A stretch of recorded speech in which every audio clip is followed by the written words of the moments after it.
Aujourd'hui à RPM, l'une des voitures compactes les plus économes en carburant, la Toyota Prius Prime 2024.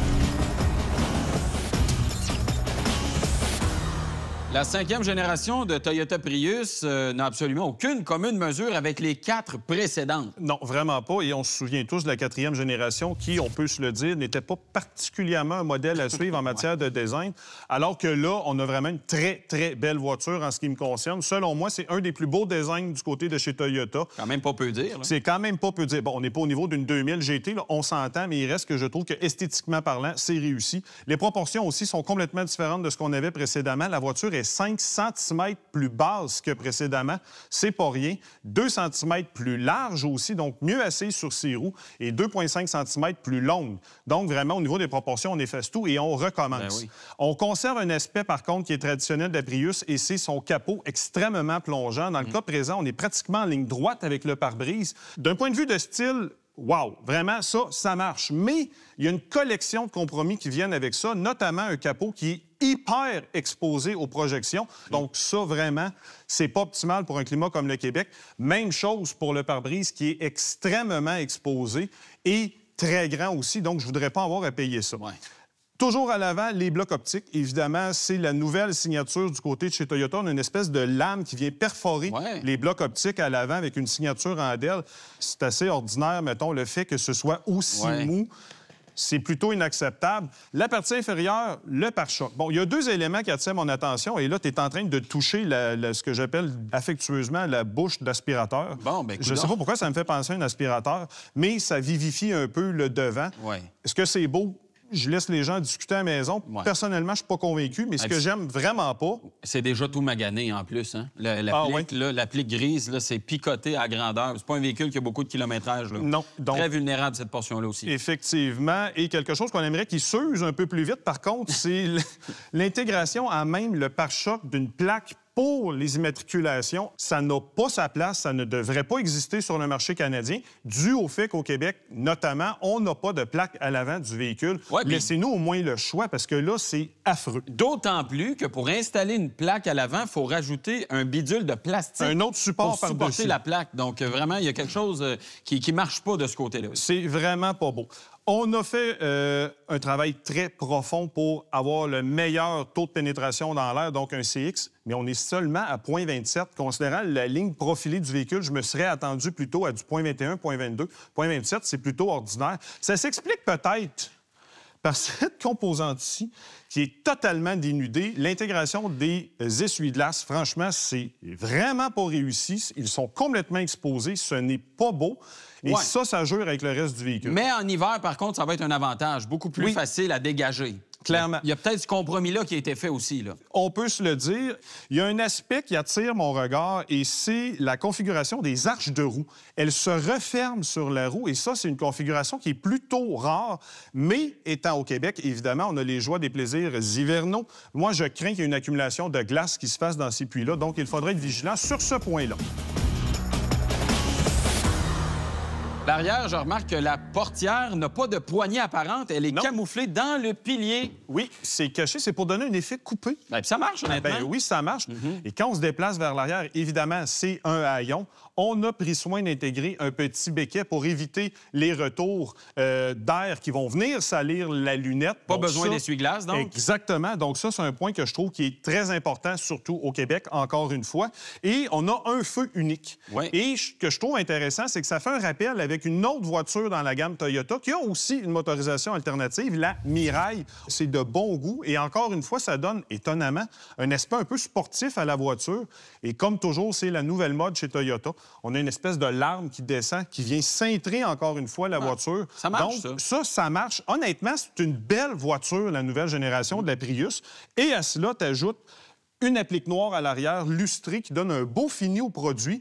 Et on retrouve cette texture-là à la grandeur de la carrosserie, donc ça marche. Il y a plusieurs choix de couleurs aussi, parce qu'elle est bleue, assez foncée, belle couleur. Bleu réservoir. Oui, puis on a du jaune aussi dans certaines versions. Oui, jaune assez ping, Oui, mais moi, j'aime ça parce que ça apporte un peu de dynamisme dans la gamme de cette voiture-là, qui a un côté plutôt rationnel. Effectivement, mais il faut aller chercher la version XSE Premium. C'est uniquement dans cette version-là que ce jaune-là va être disponible, mais on a quand même du rouge aussi qui est disponible, un rouge supersonique. Donc, contrairement à ce qu'on pouvait dire avant qu'une Prius était tout le temps beige ou gris, bon, vous pouvez encore l'avoir gris, mais vous pouvez l'avoir blanc, noir, rouge, bleu et jaune. Donc, vraiment, il y a du choix et ça tranche, encore une fois, avec les générations précédentes. On a vu à l'avant la lame de plastique qui est plutôt mal fixée. Oui. Ça a l'air de quoi pour l'assemblage de manière générale? Bien, il y a une amélioration, honnêtement, par rapport aux autres produits Toyota qu'on a essayés au cours des dernières années. Il y a une progression, mais on n'est pas encore au niveau de ce que Toyota a déjà été. Il y a des détails d'assemblage, dont celui que tu as fait mention, au panneau de custode aussi. Ben oui. Ça sonne lousse un petit peu et on sent aussi que la tôle est très, très mince sur le véhicule, notamment lorsque l'on ferme les portes. Il y a une résonance qui est plutôt difficile à accepter. Et, enfin, la bonne nouvelle, au moins, c'est que la qualité de la peinture, elle est correcte.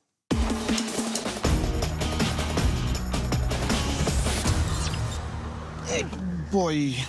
Honnêtement, prendre place à bord de la nouvelle génération de la Prius, ce n'est pas facile. La porte est quand même longue, mais elle est tellement déportée vers l'avant qu'on est obligé de s'appuyer sur le pilier B. Et ça, honnêtement, ce n'est pas très agréable. À cela, ajoutez la ligne de toit extérieur qui est magnifique. Mais lorsqu'on prend place à bord, on est en mode gros compromis. Les grandes personnes, même les personnes de taille moyenne, vont nécessairement se frapper la tête. Donc, ça demande beaucoup de vigilance. Les sièges, gros bof, honnêtement, peu de support, l'assise est courte et ils sont très mou. La version de base SE, elle, aura droit à des sièges en tissu. Personnellement, je pense que je favoriserais ça. Il y a quand même certains niveaux d'équipement. De base, vous avez toujours les sièges chauffants pour avoir droit aux sièges climatisés, ce que je vous recommande parce que ce matériau-là devient très chaud l'été. Il faut que vous vous dirigiez vers la version premium, donc nécessairement, vous devrez payer plus cher. Le volant a une position qui est étrange aussi à bord de la nouvelle Prius, ce qui fait que les jambes nous frottent littéralement dessus. Donc ça, encore une fois, c'est plutôt ordinaire. Petit boutin, pas trop gros, ça j'aime ça parce que ça nous permet d'avoir une bonne prise en main, mais là où on a un problème, c'est au niveau des boutons. Les pouces n'arrivent pas du tout où ils devraient arriver. Et là, on doit nécessairement se déplacer les mains sur le volant pour accéder aux différentes commandes. Et ça, clairement, c'est contre-intuitif. Ce n'est pas ergonomique. Et il y a une chose qui doit être prise en considération qui est extrêmement importante, c'est la question de la visibilité de l'instrumentation. Dépendamment de la grandeur de l'individu, ça se peut très bien que le boudin du volant entre dans le champ de vision. Et ça, d'un point de vue ergonomique, ça ne fonctionne pas du tout. C'est un écran de seulement 7 pouces, mais qui est condensé en information. Vous pouvez jouer avec différents tableaux, mais la configuration de base demeure la même. Lorsqu'on arrive au système multimédia, fort heureusement, c'est la nouvelle génération du système multimédia du côté de chez Toyota et on est à des années-lumière de ce qu'on a connu précédemment. Beaucoup plus ergonomique, beaucoup plus simple à utiliser. Les designs graphiques aussi qui sont quand même simple. On est chez Toyota, donc c'est très cartésien. Là, il n'y a pas de fantaisie ici, mais au moins, c'est fonctionnel et ergonomique. Il faut savoir que pour avoir droit à l'écran de 12,3 pouces, il faut obligatoirement aller avec les XSE. La version de base SE, on tombe à 8 pouces, donc c'est passablement moins sexy. Les commandes de climatisation sont discrètement intégrées ici à la base des buses d'aération. Je trouve que c'est bien fait, c'est beau dans une applique noire lustrée. L'aménagement de la console centrale est quand même bien fait. Vous avez les connexions habituelles, un peu d'espace de rangement et un sous-coffre. Ça, je m'explique mal la présence de cet aspect-là. Porte-gobelets qui sont bien positionnés aussi. Et ce que j'aime le plus, c'est vraiment la position du levier de transmission qui se manipule du bout des doigts. Donc ça, c'est bien pensé. Les commandes aussi pour les différents modes de conduite ou encore les différents modes pour la gestion de la motorisation électrique, c'est intégré ici. Vraiment, ça tombe sous la main. Et évidemment, recharge par induction en position verticale. Donc ça, c'est le fun parce que vous pouvez recharger votre cellulaire sans prendre trop d'espace. La version LSE vient aussi avec un système de son JBL à 8 haut-parleurs. La version de base, ce sera seulement 6. Et c'est pas un système de son qui est particulièrement performant. C'est correct sans plus. La qualité d'assemblage général du véhicule est somme toute assez bonne. Les matériaux sont bien ajustés. Au niveau des sensations à l'intérieur du véhicule, je trouve que le design est agréable. Je trouve que c'est intéressant dans l'optique qu'on a joué de différence. On n'est pas conservateur, on n'est pas traditionnel. Est-ce que ça va bien vieillir? Je suis loin d'être convaincu. Est-ce que c'est pour tout le monde? Encore moins convaincu. Mais une chose est certaine, là, mais à 100 000 %, avant d'acheter une Prius ou une Prius Prime, vous devez impérativement vous asseoir dans le véhicule pour savoir combien de fois vous allez cogner la tête sur le cadre de porte et si vous allez être capable de voir l'instrumentation.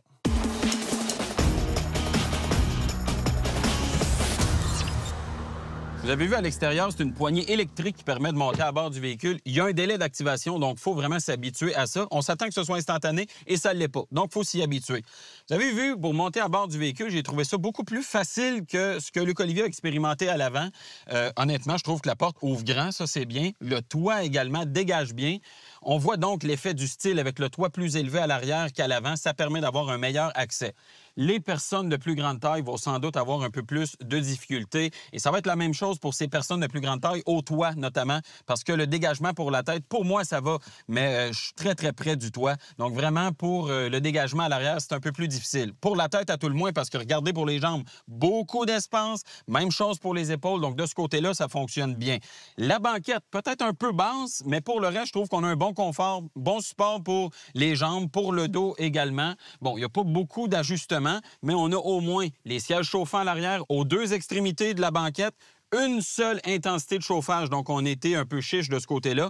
2 prises USB-C, une prise 120 volts d'une puissance de 1500 watts, donc quand même bien de ce côté-là. Visibilité latérale un peu compromise par la ligne de toit qui descend vers l'arrière, mais disons que c'est pas catastrophique. Pour ce qui est du toit vitré à l'extérieur, c'est un seul panneau vitré, mais quand on est à l'intérieur, on a l'impression que c'est 2 panneaux. Il y a une traverse qui a été installée, sans doute pour améliorer la rigidité structurelle du véhicule.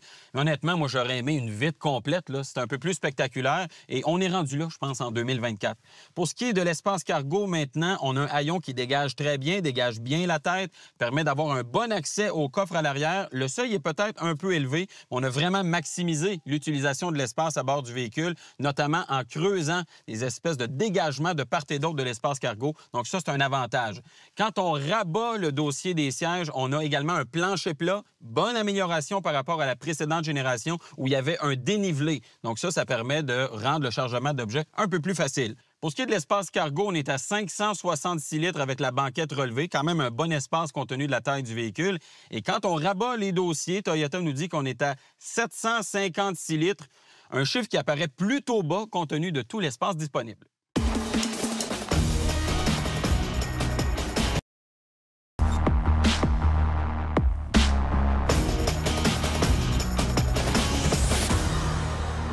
Luc Olivier, on est de retour sur la piste de Charlevoix pour tester la Toyota Prius Prime. Et moi, j'ai hâte de voir si les performances vont être à l'image de l'apparence plutôt sportive du véhicule. Bien, ça devrait techniquement, parce qu'on a une mécanique qui est beaucoup plus puissante, tout près de 100 chevaux de plus. On est sur la piste pour valider tout ça. Allons-y.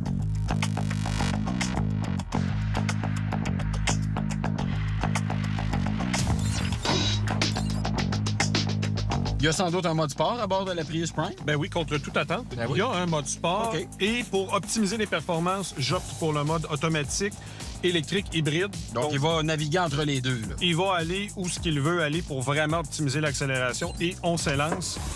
Bon, c'est électrique d'abord. D'abord, et instantanément, le moteur thermique s'engage aussi. Très fluide, hein, par contre, comme accélération. Vraiment. Bon, on entend évidemment le moteur chanter ses poumons à tue-tête. Là. Ça, c'est peut-être ce qui est plus décevant parce que le moteur est quand même assez bruyant. Là. Oui. Ce que j'aime, par contre, au niveau de l'accélération, c'est que c'est très linéaire, c'est fluide. Il y a un bon travail au niveau de la gestion, moteur, transmission. Vraiment, ce chapitre-là, c'est intéressant. Accélération en 6,7 secondes. Ben, c'est quand même assez rapide. Oui, c'est 0,1 seconde plus vite que ce que Toyota annonce. Oui. Il y a une caractéristique aussi qui est le fun avec la Prius Prime lorsque la batterie est chargée ou en fait, dès qu'on a encore de l'autonomie électrique, on peut faire le 0-100 en mode électrique. OK. Mais là, il faut être un petit peu plus patient. C'est 12,3 secondes pour faire cet exercice-là. Mais c'est possible de le faire aussi en pleinement électrique. C'est bien correct de même. Là. Donc, on va s'élancer maintenant pour le 100 km/h 0. Oui. T'es prêt? Oui.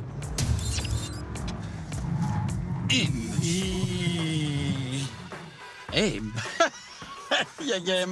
Qu'est-ce qu'il y a en avant de ça? Il y a un moteur ou quoi? Ben, je sais pas, mais je pense que ça voulait quitter la voiture. Puis ça sonnait un peu comme une aiguine, là, tu sais, là. C'est la pompe ABS qui travaille au maximum. Elle donne tout ce qu'elle peut. C'est très, très bruyant. Oui, et le système de stabilité s'active également. Donc, on sent vraiment que l'adhérence des pneus, c'est des Michelin Primacy 195. C'est pas assez large, clairement. Mais pourtant, la trajectoire demeure assez rectiligne. Puis la voiture plonge pas tant que ça non plus. Mais ça, on doit ça au gain des voies plus larges et de l'empattement aussi qui est plus large, donc la voiture est plus stabilisée aussi. Ça, il y a vraiment un gain à ce chapitre-là. Ben La oui. voiture est mieux assise sur ses roues. Mieux planté clairement. au sol. Malheureusement, le résultat au niveau de la distance de freinage est plutôt ordinaire. Ah On bon? est à 41,3 mètres. Ouais. Considérant que la voiture n'est pas si grosse que ça, je me serais attendu au moins à être en bas de 40.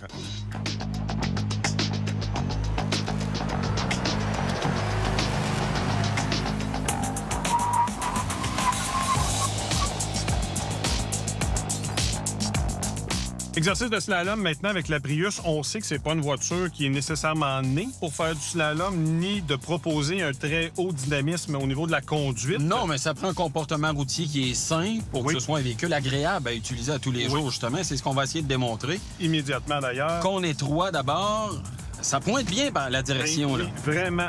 Elle communique pas beaucoup, OK. mais au moins elle répond bien. Ouais. Là, on arrive dans les comptes plus larges. Ouais. Bon, il y a quand même du sous-virage. Là. Je te dirais que les pneus en ont plein le basket. Oui, mais ça m'a l'air d'être une voiture prévisible, par contre. J'ai plus les bras assez longs. Oui, c'est Sérieusement, ça. au niveau de la direction, là, ça fonctionne plus vraiment.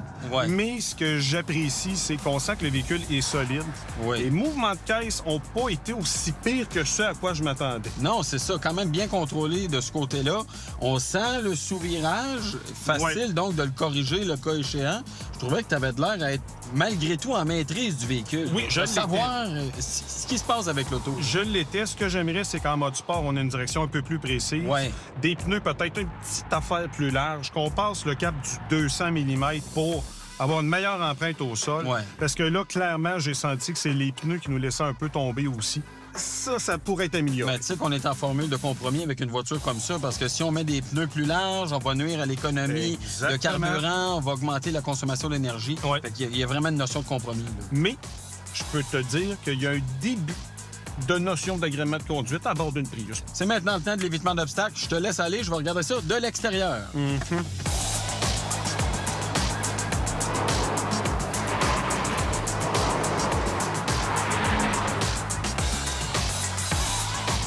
Évitement d'obstacles à 90 km/h avec la Toyota Prius Prime. Les téléspectateurs assidus se rappelleront certainement de la catastrophe de la dernière fois avec une Prime dans l'émission RPM. Donc, on s'élance et on va voir ce que ça dit cette fois-ci.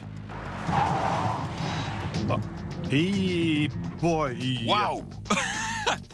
Je suis vraiment surpris. Je m'attendais à vraiment quelque chose de pire, considérant le résultat qu'on avait eu avec des précédents véhicules Toyota avec la même plateforme. Là, ça s'est passé, les deux doigts dans le nez. Pour ce qui est de la manœuvre en soi, ça a quand même bien été. J'ai vraiment senti les masses se déporter. Mais ce qui m'a laissé tomber, c'est clairement le système ABS. Au deuxième braquage, là, je suis tombé en flottement. Le pédalier est devenu complètement dur, comme de la roche. Je me sentais pas du tout en contrôle. Heureusement, la précision de la direction a réussi à vraiment garder la trajectoire du véhicule. La distance est peut-être un peu longue, mais le comportement général est très bon.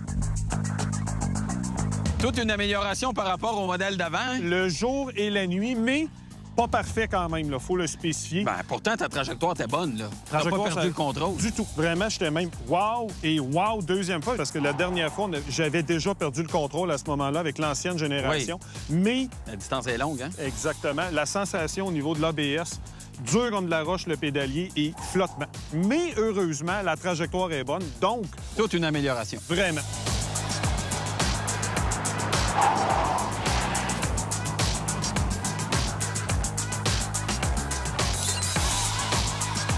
Manège automatique d'urgence maintenant avec la Toyota Prius Prime. On en est maintenant à la version 3.0 du fameux Toyota Safety Sense, qui est en fait une suite d'aide et d'assistance à la conduite.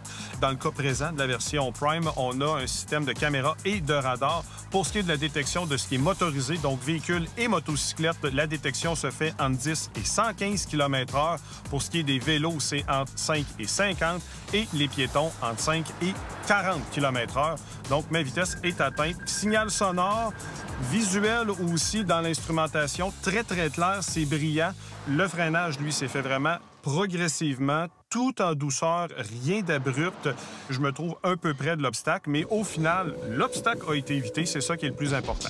Maintenant, on s'en va sur la route et je vais chercher Sam pour le faire.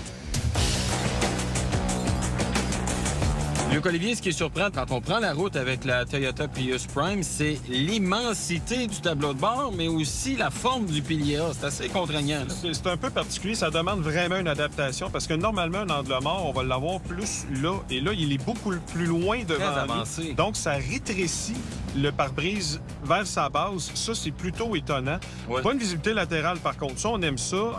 Tu vas à surface vitrée ben, aussi, c'est c'est ça. sûr que ça aide. Là. Ça fonctionne. Par contre, le pavillon de toit, moi, j'ai un peu l'impression que je l'ai dans le front. Là. Ouais. J'ai la glabelle à côté dessus. Et à l'arrière, c'est carrément une catastrophe. Le 3/4, c'est mauvais. La lunette est étroite, dû au fait que c'est un haillon. À cela, tu rajoutes une forêt d'appui-tête.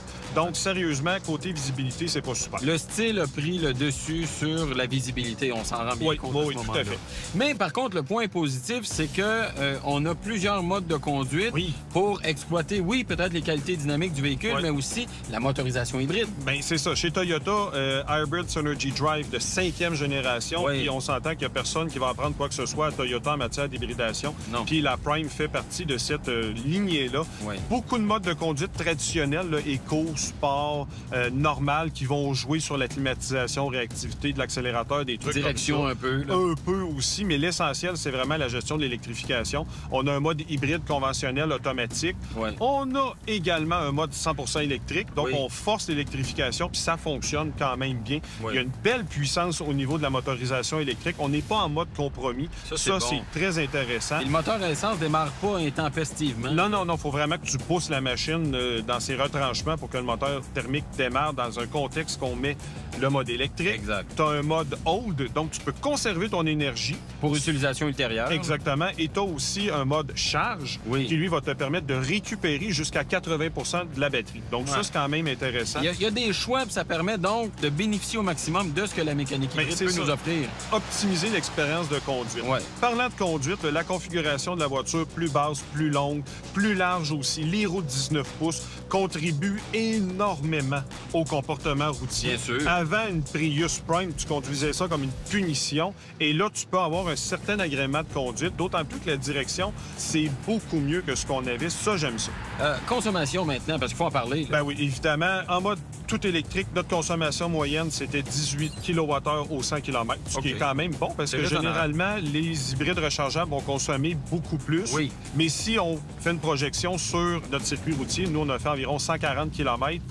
Évidemment, l'essence a embarqué, ce qui fait qu'on est tombé à 3,7 litres au 100 km de moyenne. Et ça, c'est un peu décevant. En fait, pas mal décevant dans l'optique que l'ancienne génération, on était à seulement 2,7 litres dans les mêmes conditions d'essai. Oui, la vocation de la voiture a certainement changé, mais on est quand même venu à bout de faire combien en mode électrique? Là? Toyota annonce 64 km d'autonomie 100% électrique avec les roues de 19 pouces. Si on y va avec les 17 pouces pour le modèle SE, techniquement, c'est 71 km. Ouais, plus avantageux. Là. Plus avantageux, pas mal. Mais nous, ce qu'on a fait avec notre consommation, ça nous aura battu à 59,3 km en électrique. Ouais, c'est quand même pas si mal, mais on n'a pas atteint ce que Toyota annonce pour ce véhicule-là. Ben non. Les pour, les contre, maintenant. On va commencer par les points positifs. Évidemment, une finition intérieure qui est nettement supérieure à ce que c'était précédemment. Le rendement de la motorisation aussi qui est plus agréable et aussi un comportement routier qui est nettement plus assuré que c'était précédemment. Maintenant, les points négatifs, la visibilité qui est problématique, l'ergonomie aussi au niveau de l'instrumentation qui est devant nous et le fait que la consommation est plus élevée que précédemment. Bon, est-ce qu'on recommande ça, cette voiture-là? Considérant que le modèle est sur le marché depuis maintenant 2 ans, c'est une voiture qui est arrivée sur le marché en 2023. Il n'y a pas eu de problème majeur autre qu'un problème de batterie 12 volts dans les premiers modèles qui ont été produits. Ça a été corrigé par le constructeur, ce qui fait qu'aujourd'hui, oui, la nouvelle génération de la Toyota Prius Prime est un modèle que l'on recommande.